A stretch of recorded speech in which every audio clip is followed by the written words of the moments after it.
Good morning. Last week I was sick. I did not work on Thursday. Canceled my whole day. I worked Friday morning. Canceled by afternoon. But I had a really bad head cold. I'm feeling better, but I feel it in my, feels like it doesn't want to stop. Like my ears are clearing. I can talk. My ears don't feel like they're gonna want to explode from the pressure. But my voice is I don't know, I guess I'm coughing or something today. Woke up feeling like I wanted to, like I was trying to recreate getting sick. So it's not cool. Is this road closed? It says drive safely. Whatever. I'm going to have breakfast with my dad. This whole semester so far since August has been Tuesdays and Thursdays with lunch. Thursdays is a really busy day for me. Anyway, but last week I was not feeling well. The last video I made was Darlene's, letting you know that my Aunt Darlene had passed away at 89 years old on 10/21 this year. It's my mom's older sister. She's actually, Darlene is number 2 in birth order out of 9. My mom was number 8 out of 9, and now there are only 2 siblings left. The last one, which is number 9 out of 9, and where's Delbert? Delbert's somewhere in the middle. I think he's like 5 out of 9. So been dying off here. Yesterday I saw the video of my Aunt Darlene's funeral, but they had her funeral in Virginia on Saturday for her 3 sons and her ex-husband. I've never met her ex-husband. Actually, in fact, there are 2 of her sons I've actually never even seen in my life either. But so yeah, I have cousins that are, I'm 44, and I have cousins that are like grandparents, first cousins that are grandparents. So the ages of the first cousin generation is about 30 years. 30 years in a range. Because my grandparents had 9 children. By the time my mom was born, Darlene was, I think she was actually like an early adult. She was going into college. Got married. I think my mom was an aunt at like 3 years old. So, and my mom's number 8 of 9, and so I'm 44, and I'm part of the younger kids in the grandchildren. There's my younger brother, and then there were 2 younger cousins we had. One of them passed away when he was 20 from a car accident, and that was Victor died 2010. He died 2010. Man, he would have been 35. God. I wish I could see what he would have done with his life if he hadn't died in the car accident. I had my 2 boys by that point, and that was the year before we had Emma. So Emma was born in 11, and he died in 10. September, like 9/1/10, and then Emma was born 9/2/11. So, yeah. Anyway, wanted to give you an update. I wasn't feeling good. Still, I'd love to say I'm not contagious, but I don't know. Good thing I can't get you sick. You're on video. I'm gonna have breakfast with my dad today to shake up the week a little bit. Thanksgiving is next week, and I've not bought anything. In the past, Thanksgiving is a huge thing that I'd be super excited about, and I will still cook this year, but I'm not in the mood.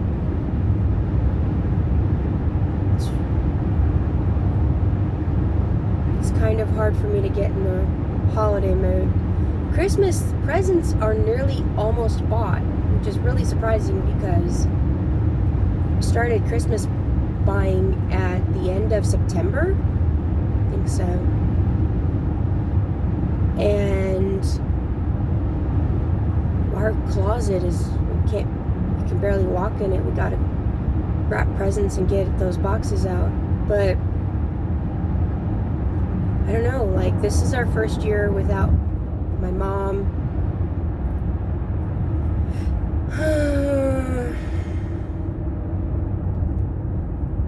I have a confession from a therapist point of view. I'm getting new people on my caseload that are dealing with new deaths, and 2 women in particular, their husbands died. I haven't had my husband die, but they're coming into my caseload with, like, grieving and bereavement and death, and I don't know if I feel qualified for it, even though my mom died. I really don't. Everybody's death experience is different, and I can be helpful and sit, but realistically, I don't feel effective in it. I definitely don't feel confident in it.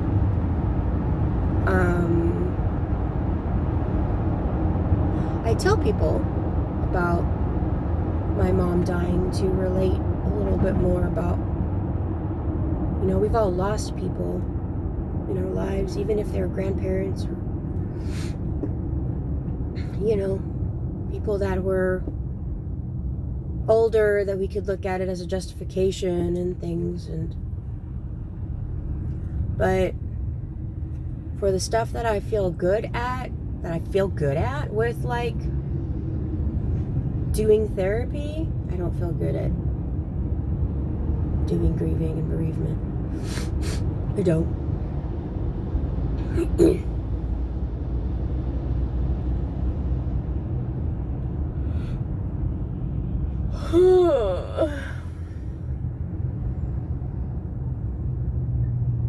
So,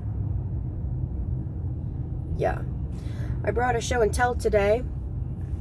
I saw this bracelet, and I've been looking at this bracelet. This has been a bracelet that I bought when we first moved here.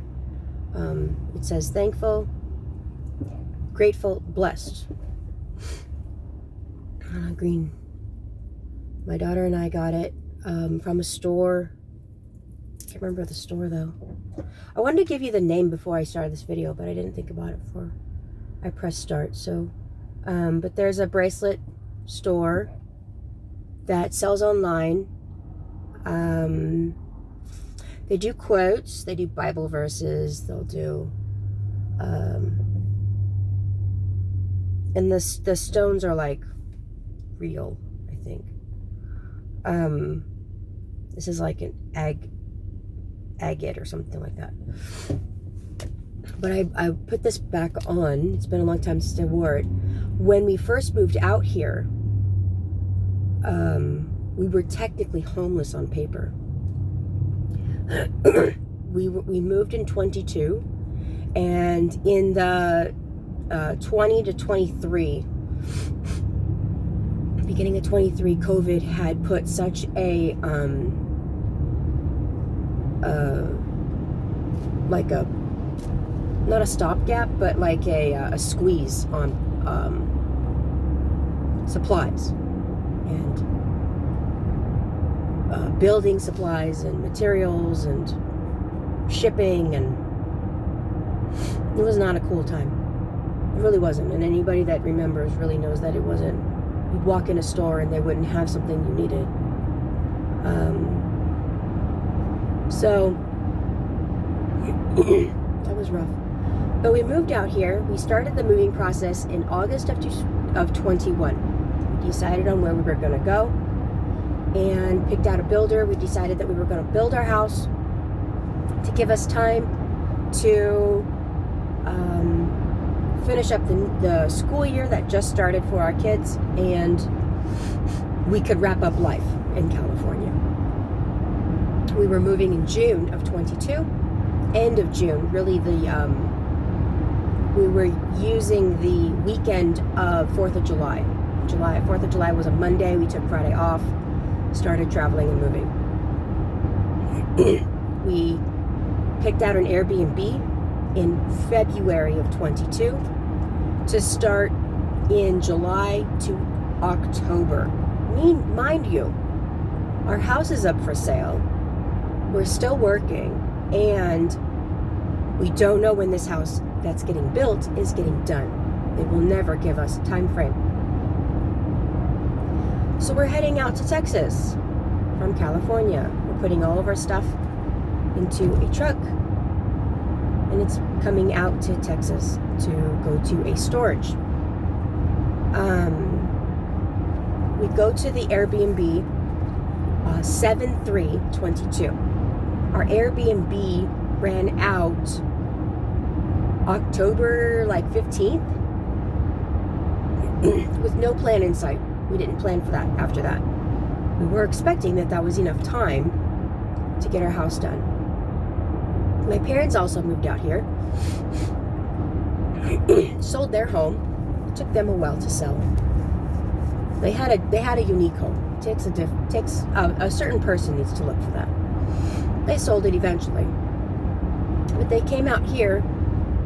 They visited this area in February or March of 22, and found a home that was done being built but fell through the contract. So they moved into that in June,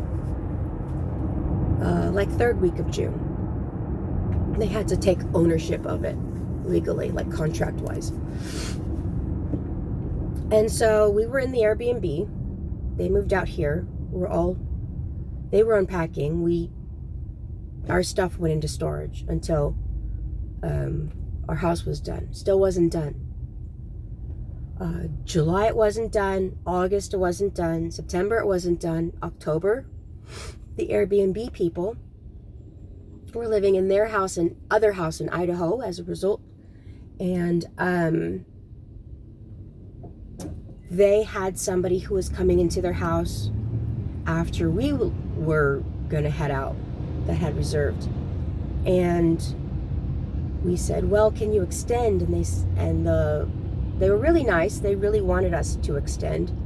We're a family of 6. We have 4 kids, and they came out here. My kids started school too, public school, in August. And they said that the other people they're not going to move their dates. So, okay, we'll have to get out. Mind you, my kids are still in public school. And we're trying to keep them grounded. Okay. So we still don't have a home. October, have no home. Still won't give us a date. November, still won't give us a date. December, beginning of December, is when they finally told us that it would be done. We need to go sign documents on the 26th 2nd. Yeah, 12/22/22. My husband and I signed our mortgage in Irving, Texas. And it was snowing that day. We got our keys 12/26 because of the holiday. So our kids stayed in school, same everything. From August, we stayed at my parents' house. We moved in with them for 10 weeks, something like that.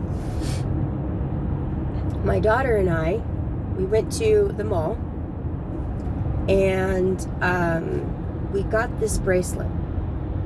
And this bracelet was very much when we were still living in the Airbnb. We had no idea what was going to happen. And life was uncertain. And I got this bracelet and I wore it all the time to remind myself that God has it in control. He knows what he's doing, and everything that he does is right on time. And that's difficult. That is difficult. It really is. It's hard to know that it isn't our control. You know, we are blessed for being out here. We are thankful for being out here. Regardless if we're homeless on paper. And we don't know what's going on. You know? We're grateful, thankful, and blessed. And so I saw this today and I thought, I'm going to wear that. I know I kind of did the long way around of explaining how I got this bracelet and what it meant to me. But that was the timeline. That was a lot. It took 18 months to get that house built in 22. 18 months. We started the contract in August, or technically it was September? August, September time of 2021, and it wasn't done until December of 22. And contractually, it should have been done 9 months after the signing started. What really kind of grinds my gears, down the street they had 2 empty lots, which we already knew they were going to need to complete and fill. They have 1 more by the model home. They have to take out the model home office, make it a garage again. Have to sell that one. They haven't done that yet.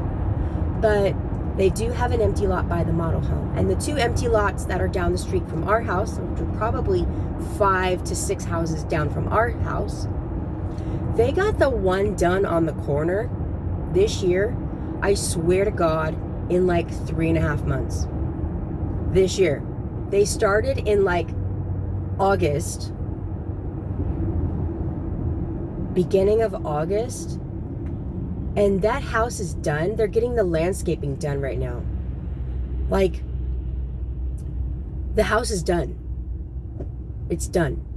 They need to paint, probably stick a fancy door on it. The house is fucking done. It's like 3 months.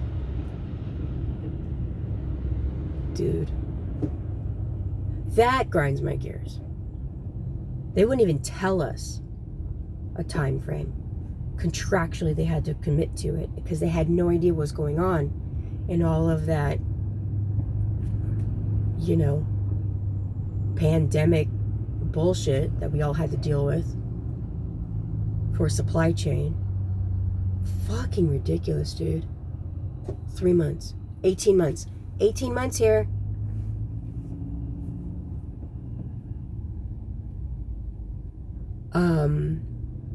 Those homes are not picked by anybody, though. On the end of our street, those 2 homes they built. Those were, they weren't model homes. They're, there's a term for it, where they pick the colors. And they just get a house done. Without anybody that needs it right now. They just need it for inventory. I can't remember the term, though. Anyway. But I wanted to show you my bracelet today. wanted to remind myself that I am thankful, grateful, and blessed. And gonna go see my dad for breakfast. I'm nearly there, and I'm like 10 minutes early, so it's okay. I'll be all right. I start work at 10 today. I'm gonna water my plants, fertilize my plants today. I decided that I was going to fertilize them as long as the weather allows me to take them outside. And today is a really warm day. It's gonna go down after this, but today I think is a high of 87. And tomorrow is colder, 80s, I don't know, 85, 82. And then it goes down into the 70s. And when it becomes too cold that I can't take them outside because they will legit die, because they will get frozen, I will stop fertilizing them. But I'm going to fertilize them outside until that happens and the weather changes that direction.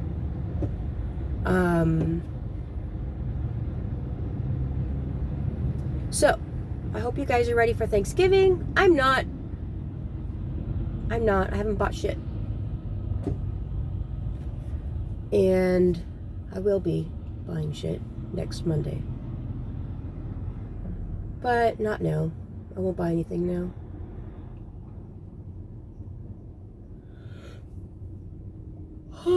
So, yeah. It's just the fucking holidays. Missing somebody, wishing that they were alive. First holidays. So, but yeah. You guys have a wonderful day. Thank you so much for spending 22 minutes with me. I appreciate it. And listening to my rambling of our time frame of coming out here. We didn't see our junk that we put into storage from having it long hauled across the country. We didn't see our shit for 6 months. We put that stuff in storage in 6 months on a month-to-month basis of climate-controlled inside storage. 6 months later. Yes. Our house sold, and the person, our house closed on our anniversary, 6/5 of 22. Yeah, that was 18 years we were married. 6/5/22. Our realtor brought us a cake, not for our anniversary, but because we had closed on the house, and but it was really funny that it happened to be our birthday, and I wanted cake, or not birthday, anniversary, and I wanted cake anyway. So, but that worked out. That was fun.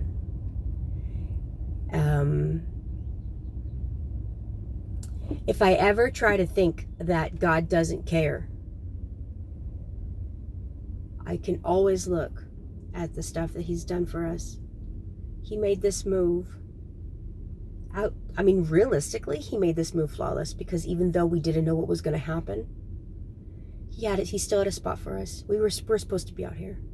We're supposed to be out here. Every door that was keeping us in California closed out.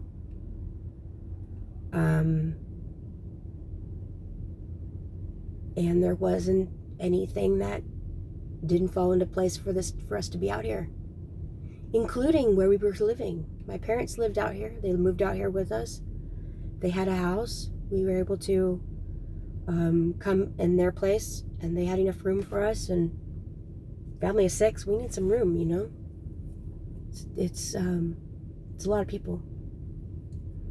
So, but yeah, thank you for sitting with me and listening to me ramble about random bullshit I was thinking. You take care. Have a wonderful Monday, a great week. And if I don't see you by next week, happy Thanksgiving. Bye.